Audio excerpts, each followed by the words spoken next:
আসসালামু আলাইকুম ওয়া রাহমাতুল্লাহ।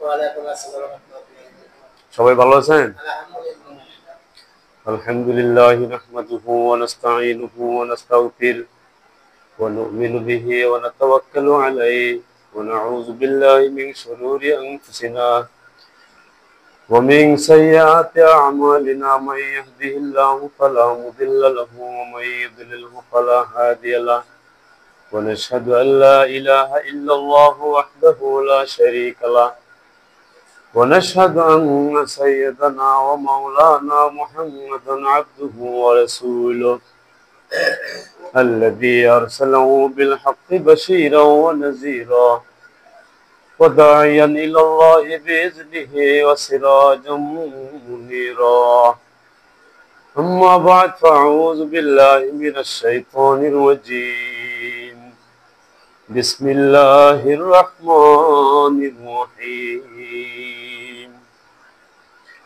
لا أقسم بيوم القيامة ولا أقسم بالنفس اللوامة أيحسب الإنسان أن لن نجمع عظاما بلى قادرين على أن نسوي بنانا بل يريد الإنسان ليفجر أمامه يسأل أيان يوم القيامة فإذا برق البصر وخسف القمر وجمع الشمس والقمر إلى يقول الإنسان يومئذ أين المفر كلا لا وزر إلى ربك يومئذ المستقر صدق الله العظيم قال نبينا صلى الله عليه وسلم من صمت نجا وصدق رسوله النبي الكريم والحمد لله رب العالمين سبحانك لا علم لنا إلا ما علمتنا إنك أنت العليم الحكيم আলহামদুলিল্লাহ, আল্লাহ তাআলা শুকরিয়া, মহান রব্বুল আলামিন আমাদেরকে পবিত্র জুমার দিনে মসজিদে এসে আল্লাহ তাআলার কালাম থেকে রাসূল করিম সাল্লাল্লাহু আলাইহি ওয়াসাল্লামের অসংখ্য হাদিস থেকে কিছু কথা শোনা এবং বলা এবং আমলের নিয়তে আমরা আসতে পারছি। এই জন্য সবাই কায়মুন বাক্যে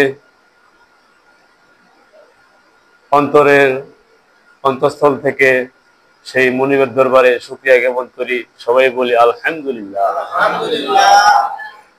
তো আল্লাহ তাআলা আমাদেরকে অনেক মায়া এবং মহব্বত করে যথাসময়ে মসজিদে আসার তৌফিক দিলেন। এটা আল্লাহ তাআলার অনেক বড় মেহেরবানি। এই মুহূর্তে অনেক মানুষ অনেক বিধি ব্যস্ততার মধ্যে রয়েছে। তো আল্লাহ তাআলা যাকে পছন্দ করেন তাকে নেক আমল করার সুযোগ করে দেন। বলেন সুবহানাল্লাহ। তো আল্লাহ তাআলা আমাদেরকে অবশ্যই পছন্দ করেছেন, ঠিক না? আল্লাহ তাআলা আমাদেরকে ভালোবেসেছেন। ভালোবাসার এই একটা উদাহরণ, তিনি আমাদেরকে নেক আমল করার সুযোগ করে দিয়েছেন। যথাসময়ে আমরা মসজিদে আসতে পারছি। আবারও বলি আলহামদুলিল্লাহ। অগণিত দরুদ ও সালাম বর্ষিত হোক আমাদের নবী, দুজাহানের বাদশা নবী মুহাম্মদুর রাসূলুল্লাহ সাল্লাল্লাহু আলাইহি ওয়াসাল্লামের উপর। তার আহলে আয়াল যারা দুনিয়া থেকে ঈমান অবস্থায় চলে গেছেন, সারা দুনিয়ার যত মুমিন মুসলমান ইন্তেকাল করেছেন, সকলের উপর দরুদ ও সালাম বর্ষিত হোক। সবাই বলেন আমিন। তো আমরা আল্লাহ তাআলার বান্দা, ঠিক না? আল্লাহ তাআলার গোলাম। আর আল্লাহ হলেন আমাদের মুনিব, একমাত্র মালিক, একচ্ছত্র অধিপতি, তামাম জাহানের একচ্ছত্র অধিপতি এবং মালিক, যিনি মুনিব, যিনি প্রভু, যিনি সকল কিছুর একমাত্র শক্তিশালী, একমাত্র পরাক্রমশালী মাওলা, তিনি হলেন আমাদের আল্লাহ। সেই মহান রব্বুল আলামিন আমাদেরকে দয়া মায়া নিয়ামত দিয়ে ভরপুর করে দিয়েছেন, যেন আমরা সেই আল্লাহ তাআলার নিয়ামত পেয়ে আমরা খুশিতে মাতোয়ারা হয়ে সেই রব্বে কারিমের ইবাদত বন্দেগীতে নিজেকে বিলিয়ে দেই। ঠিক আছে, আল্লাহ তাআলা তো আমাদেরকে একমাত্র তার ইবাদত এবং বন্দেগী করার জন্যই পৃথিবীতে পাঠিয়েছেন। এই বান্দাকে আল্লাহ তাআলা যত নিয়ামত দিয়েছেন, এই নিয়ামতের উপর ভিত্তি করে বান্দা আল্লাহ তাআলার কৃতজ্ঞতা স্বীকার করবে।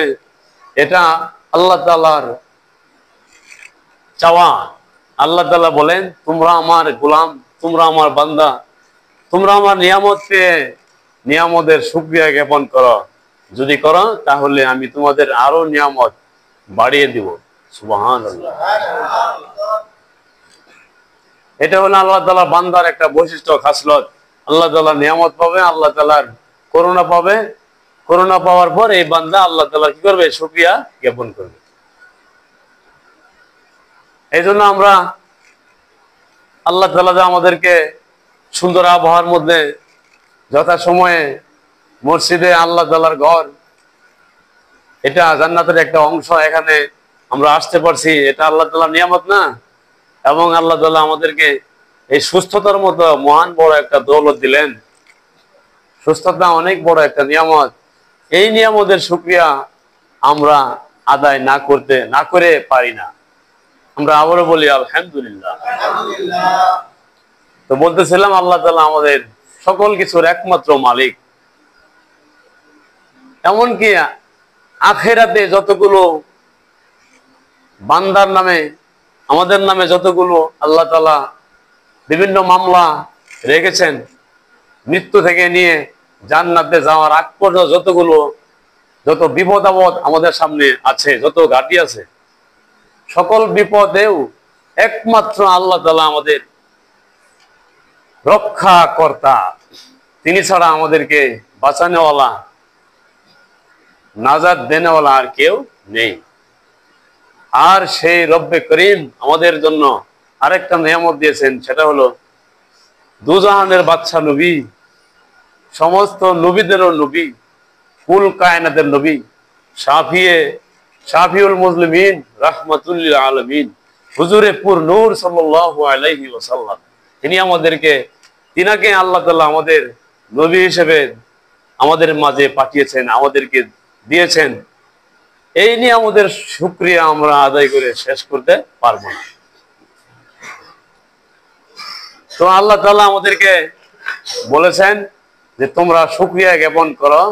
তোমাদের শুকরিয়া আদায় করার কারণে নিয়ামতের যতগুলো ধারা আছে, যতগুলো প্রকার আছে, আমি তোমাদেরকে সেই নিয়ামত গুলো থেকে তোমাদেরকে দিতে থাকবো।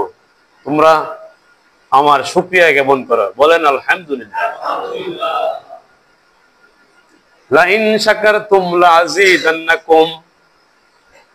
বান্দা যদি নিয়ামতের শুকরিয়া আদায় করে, তাহলে আমি আল্লাহ তাদের এই নিয়ামতের শুকরিয়া আদায় করার কারণে নিয়ামত, করুণা, দয়া, মায়া, মমতা, ভালোবাসা আরো বৃদ্ধি করে দেই।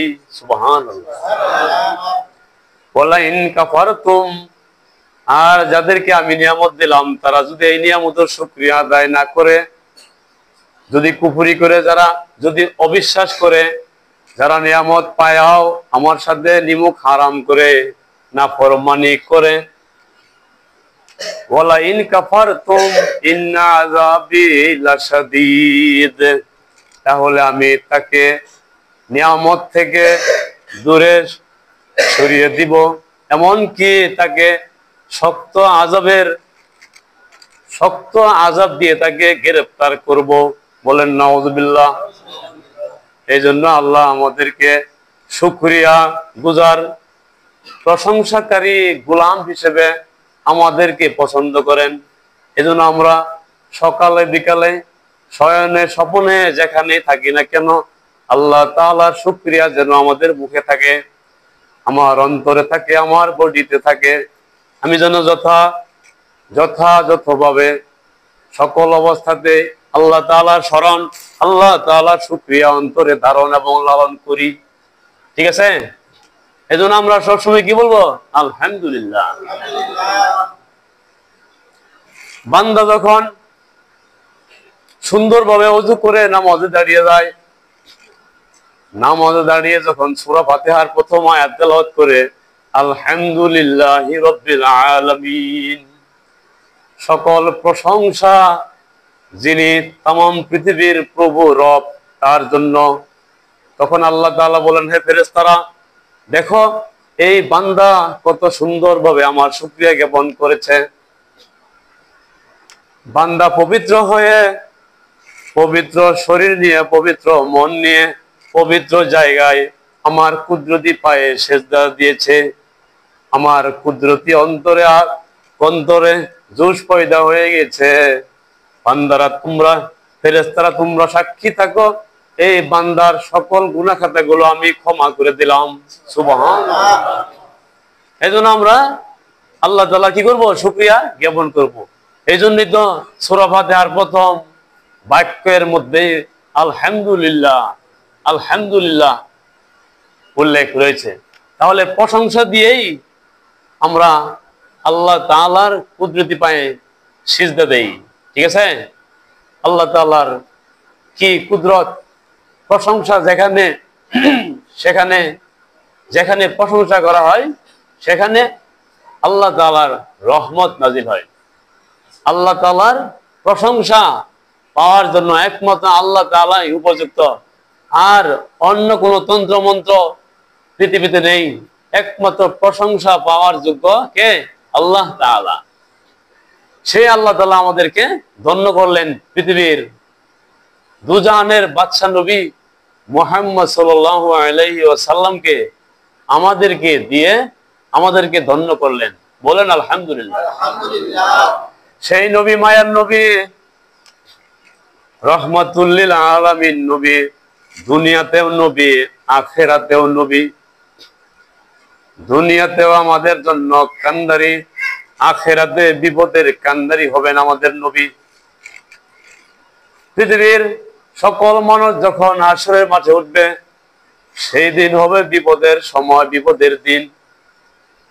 ওই দিন এমন একটা অবস্থা হবে, আমাবস্যার মতো অন্ধকার হয়ে যাবে। সেই দিন সকল মানুষগুলো বলবে, হে আল্লাহ শুধু আমাকে বাঁচাও, আমাকে বাঁচাও।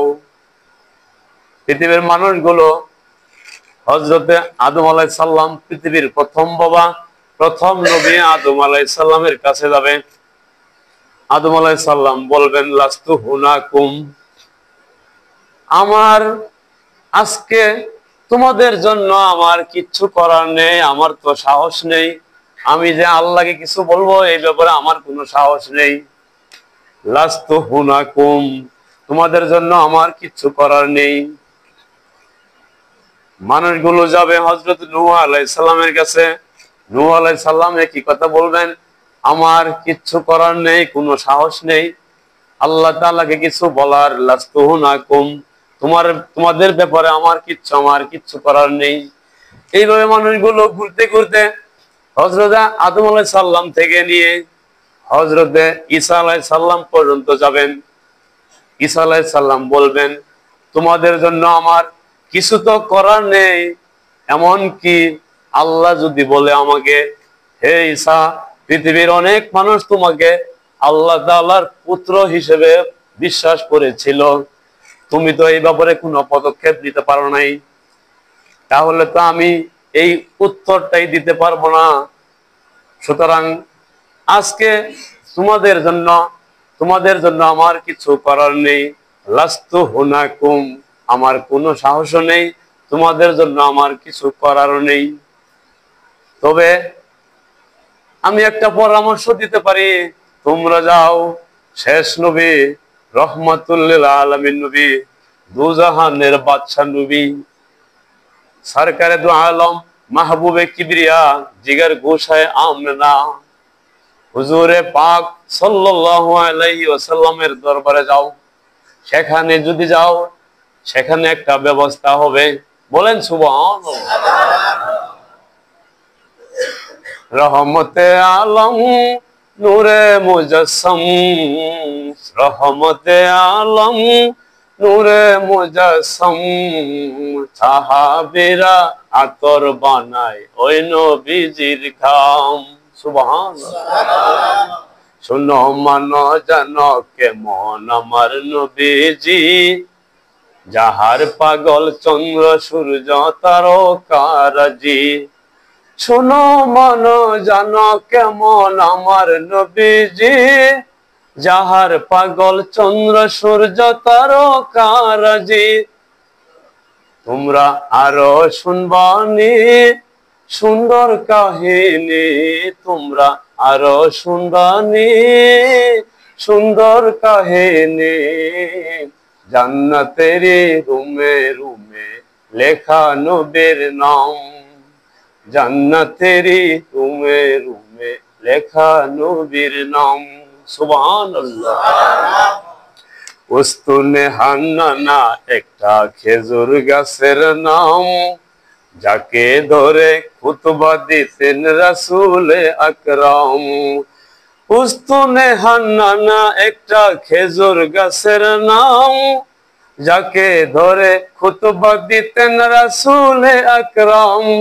গাছটা নবীর বিরহে কাঁদিতে রহে, গাছটা নবীর বিরহে কাঁদিতে রহে। হতবাক হয়েছে দেখে সাহাবায়ে কেরাম, হতবাক হয়েছে দেখে সাহাবায়ে কেরাম। সুবহানাল্লাহ। সেই নবী মাহবুবে কিবরিয়া জিগার গোশায় আমেনা রহমতুল লিল আলামিন হুজুরে পাক সাল্লাল্লাহু আলাইহি ওয়াসাল্লাম এর কাছে যাবে মানুষ। তখন মুহাম্মদ সাল্লাল্লাহু আলাইহি ওয়াসাল্লাম মাকামে মাহমুদ নামক জায়গায় মর্যাদার আসনে সিজদারত অবস্থায় আল্লাহ তাআলাকে বলবে, আল্লাহ তাআলার প্রশংসা গুণ কীর্তন গাবে। অল্প সময়ে এত প্রশংসা এত গুণ কীর্তন আমাদের নবী সেই দিন বলবেন যে দুনিয়া হযরত আদম আলাইহিস সালাম থেকে শুরু করে কিয়ামত পর্যন্ত যত আনেওয়ালা মানুষ, সকল মানুষগুলো আল্লাহ তাআলা যতগুলো প্রশংসা করেছে তার চাইতেও অল্প সময়ে মুহাম্মদ সাল্লাল্লাহু আলাইহি সাল্লাম বেশি প্রশংসা করবেন। সুবহানাল্লাহ। তারপরে আল্লাহ আসমান থেকে বলবেন, আরশে আজিম থেকে বলবেন, ইয়া মুহাম্মদ ইরফা রাসাকা। সুবহানাল্লাহ। হে মুহাম্মদ আপনি আপনার মাথা উঠান, কি বলতে চান বলুন, কি আবেদন করতে চান করুন, কি আবদার করতে চান করুন, আমি আপনার আবেদন মঞ্জুর করব। সুবহানাল্লাহ। আল্লাহ নবী মাথা উঠিয়ে বলবেন, হে আল্লাহ হাসরের ময়দানে মানুষগুলো বিপদের মধ্যে রয়েছে, 50,000 বছর তারা দাঁড়িয়ে রয়েছে, আপনি দয়া করে মায়া করে হাসরের দিনের বিচারের কাজটা শুরু করে দেন। যে জান্নাতে যাওয়ার জান্নাতে যাবে, যে জাহান্নামে যাওয়ার জাহান্নামে যাবে, আপনি দয়া করে হাসরের দিনের বিচারের কাজ শুরু করে দেন। সুবহানাল্লাহ। সেই নবীর আবেদন মঞ্জুর করে আল্লাহ রাব্বুল আলামিন হাসরের দিনের বিচারের কাজ শুরু করবেন। হাসরের দিনের একমাত্র বিচারক হবেন আল্লাহ। সুবহানাল্লাহ। মালিক ইয়াউমিদ্দিন, তিনি হলেন বিচারের দিনের একমাত্র মালিক। সূরা ফাতিহার মধ্যে আমরা বলি মালিক ইয়াউমিদ্দিন। তিনি এমন এক আল্লাহ যিনি বিচারের দিনের মালিক। একমাত্র বিচারক হলেন আল্লাহ। পৃথিবীর সকল মানুষগুলো হবেন বিচারের কাঠগড়ায় দাঁড়ানো। কেমন হবে সেই দিন অবস্থা? সেই দিনের ভয়াবহতা সম্পর্কে আল্লাহ রাব্বুল আলামিন কোরআনুল কারীমে বিভিন্ন জায়গায় সেই দিনের কিয়ামতের হাসরের দিনের বিপদের কঠিন আলোচনাগুলো কোরআনুল কারীমে উল্লেখ করেছেন। এই আলোচনাগুলো যদি আমরা করি এবং বুঝি তাহলে আমাদের অন্তরাত্মা পবিত্র হবে, আমাদের নেক আমলের দিকে আমাদের মন, ইমান এবং আমল এর মধ্যে জজবা তৈরি হবে, ইমান নবায়ন হবে এবং আমল করতে আমরা উৎসাহ পাবো। এজন্য আমরা আখিরাতের বয়ান শুনবো, শুনলে কি হবে? মন তাজা হবে, ইমান তাজা হবে। আল্লাহ তাআলা আমাদের সবাইকে আখিরাতের জান্নাত জাহান্নামের কিয়ামতের আলোচনাগুলো শোনার তৌফিক দান করুক, বলেন আমিন। তাহলে আমি আপনাদের সামনে কুরআনুল কারীমের সূরা কিয়ামত থেকে কিছু তেলাওয়াত করেছিলাম। এই তেলাওয়াতরত আয়াতগুলোতে আল্লাহ তাআলা কি বলেন? আল্লাহ তাআলা বলেন যে আমি শপথ করি কিয়ামত দিবসের, আরো শপথ করি সেই মনের যে নিজেকে ধিক্কার দেয়, মানুষকে মনে করে যে আমি তার অস্থিসমূহ একত্রিত করতে পারবো না, তার অঙ্গ প্রত্যঙ্গ গুলো আমি একত্রিত করতে পারবো না। অনেকে আমরা ভাবে মানুষ যখন আমরা মারা যাই মাটিতে সবকিছু মিশে যা, আল্লাহ তাআলা এগুলোকে আবার একত্র করতে পারবে না, এটা অনেকের ধারণা। এই বিষয়ে আল্লাহ তাআলা বলতেছেন বরং আমি তার ভবিষ্যৎ পরন্তু আমি তার অঙ্গুলিগুলো পর্যন্ত সঠিকভাবে সন্নিবেশন করতে সক্ষম। সুবহানাল্লাহ। বরং মানুষ তার ভবিষ্যৎ জীবনেও দৃষ্টতা করতে চায়, সাহস দেখাতে চায়, ভয়ঙ্কর সাহস দেখাতে চায়, ইচ্ছা করে মানুষ। সে প্রশ্ন করে কিয়ামত দিবস কবে, কিয়ামত কবে হবে? যখন দৃষ্টি চমকে যাবে, চন্দ্র সূর্য জ্যোতিহীন হয়ে যাবে, সূর্য এবং চন্দ্রকে একত্রিত করা হবে। সেদিন মানুষ বলবে পলায়নের জায়গা কোথায়? সেদিন মানুষ বলবে আমরা পলাবো কোথায় এখন? এমন একটা মুহূর্ত সৃষ্টি হবে, তৈরি হবে যে আমরা এখন পলাবো কোথায়? না কাল্লা লা ওয়াজার, না কখনো আশ্রয়স্থল নাই, কোথাও পলানোর কোনো জায়গা নাই, পলায়নের কোনো জায়গা নাই, না কোথাও আশ্রয়স্থল নেই, আপনার পালনকর্তার কাছেই সেই দিন ঠাঁই হবে। সুবহানাল্লাহ। তাহলে আমাদের সর্বশেষ ঠিকানা কি? আল্লাহ তাআলা। আল্লাহ তাআলা আমাদের সবাইকে সঠিকভাবে ঈমান ও আমল নিয়ে প্রকৃত মুসলমান হয়ে দুনিয়া থেকে চলে যাওয়ার তৌফিক দান করে, বলেন আমিন। এবং আমরা সেই দিন যেন